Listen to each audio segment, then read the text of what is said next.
Mon invité aujourd'hui est le chef du parti Projet Montréal, un parti axé sur la qualité de vie, l'urbanisme durable et l'intégrité de l'administration. Donc, je m'attendais à le voir arriver avec un poncho et des sandales, mais il porte une chemise et des souliers comme les hommes d'affaires. Mesdames et messieurs, avec moi aujourd'hui, Richard Bergeron. Bonjour. Bonjour, bienvenue aux Petites Entrevues. Ça va bien? Oh oui, oui. Vous, ça va bien? Montréal, est-ce que ça va bien? Malgré tout, Montréal va assez bien. Malgré tout? Quand je dis malgré tout, vous savez que j'ai pas une estime plus que de besoin pour le maire actuel de Montréal. On partage la même Gérald estime. Tremblay. J'avais pas une estime particulière pour celui qui était là avant.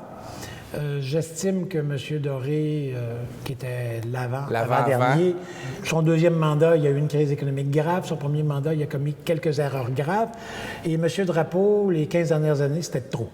Alors, je suis en train de vous dire que ça fait 40 ans qu'il n'y a pas de maire à Montréal. Donc, pourquoi voter pour un prochain maire si on peut s'en passer depuis 40 ans? On pourrait épargner un salaire de 200 000 Si 300 000 je vous dis que cette ville, en potentiel, a ce formidable potentiel, imaginez-vous ce qu'on pourrait en faire. Ça pourrait être la ville phare de l'Amérique du Nord.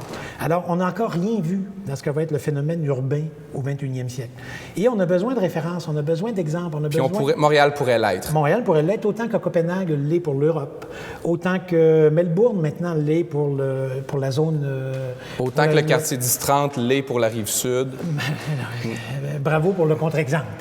Moi, la pseudo-rue principale qui est au cœur du 10-30 et qui lui donne sa personnalité spécifique, là, c'est une fausse rue Mont-Royal, c'est une fausse rue commerciale. C'est Walt Disney de la ville.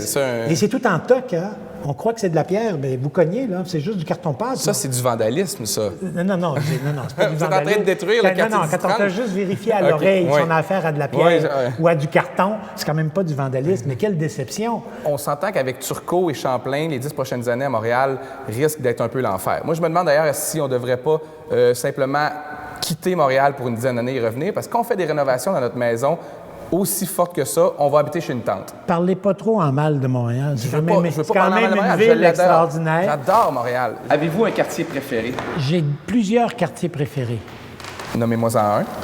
Bien, le plateau, je suis élu sur le plateau. Hochelaga-Maisonneuve, c'est le quartier dans lequel j'ai... Hochelaga, pour être plus précis, c'est le quartier dans lequel j'ai résidé le plus longtemps. C'est celui que je connais le mieux. J'adore Verdun. Est-ce qu'il y a un quartier que vous aimez moins, alors? Vous aimez pas? Bon, j'étais récemment à Saint-Léonard, sur la rue Jarry, entre Pineuf et Lacordaire.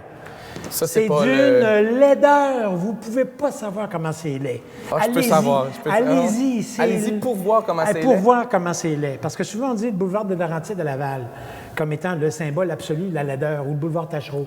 Mais sur l'île de Montréal, dans la ville de Montréal, des endroits comme ça, il y en a plein.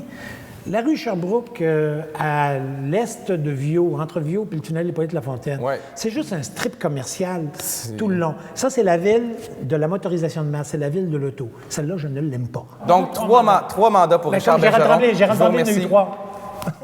Merci, Richard Bergeron.